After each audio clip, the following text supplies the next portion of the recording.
Hallelujah. Erade pa yeda wase no kredie no utumidie ho. Erade senya wo na wo ye na afa wo ma Israel nkan.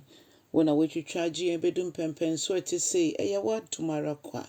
Anopen so ama ya hoden a ye ntimi nka ya no ntumu de biara da. Ye do kese ye no meni ye bemma wo. Eno ntimi pagya wodin kronkron na Erade. Na meka se nyame nkronkron besra ye. Besra ye na kasa kyerɛ ye. Besra ye na ye ho nsɛnkyerɛne.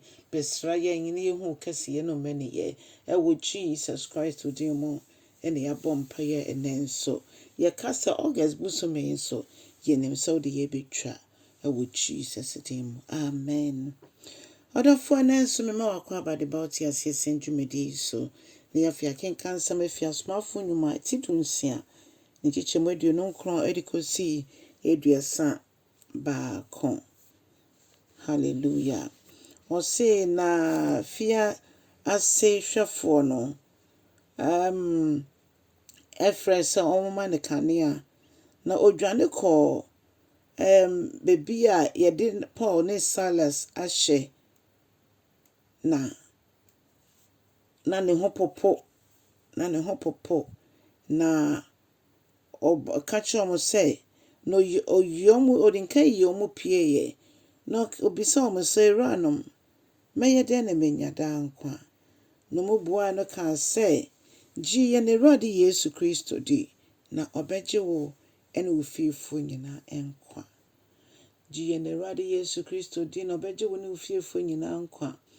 Adafo no megye se me ne wo nyinara ye kai saa asemi ye call Sunday school ye mofra bremo ye de ba ye youth bremo ni nyina no ye bedi ho adanse se saa Bible mu asemi ye asem bia ye tate e de na esi ye Paul ni Silas omo ekobo mpaye na ebrebi omo bekohia dem bia no na abayo bi di omo echi okita honhom bi ode kasa Nyankopɔn ma ne ne muntie omo ampa na okanse mpafa Paul ni Silas no nanso na honhom ne mfiri Awurade eno nti Paul tiatia honhom no ma honhom ne firi ne mu efiye nanso na ni Awuranom nso de ni enye sika eno nti e ba saa na wo hu se abo omo no omo hyase se omo kasetia Paul ni Silas na omo nya adom nso di omo echi twantroto omo so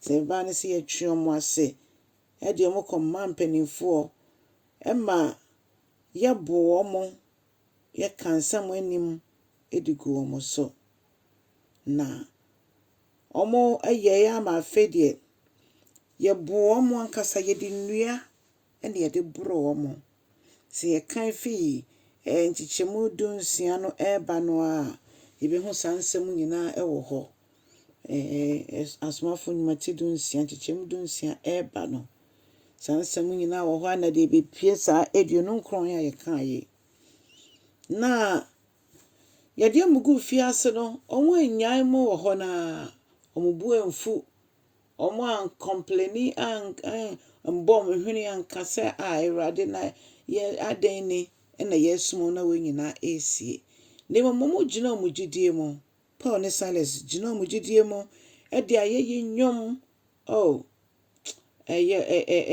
asemu a me kan a na etome so Awurade mo amene wo nso se ya ho yehie nyina mu no obama ya hore me etimi gina kosisi ebefiri mu efi ose otene ne na mane hunu dɔɔso de nanso Nyankopɔn beyi na efi ne nyina mu ebra oyi efiri mu nyina ni opagya yakɔ bia foforo ekɔ gina bre foforo se de brofo bekasa another level other for Paul ni Silas gidie eni se de omudi si omo ni se de tie bi ombe so Awurade yie no omo ayeyi ompagya ma Nyankopɔn nyame di hene wo mu ema efiase ho nyina ewoso ye eho woso ye ema hwefo no na onimso mo adwane nanso no mu nwane ye eye ne wonwa ti obi so mo se ntimi nye den na menya nkwa omo se gie ne Awurade Yesu Kristo di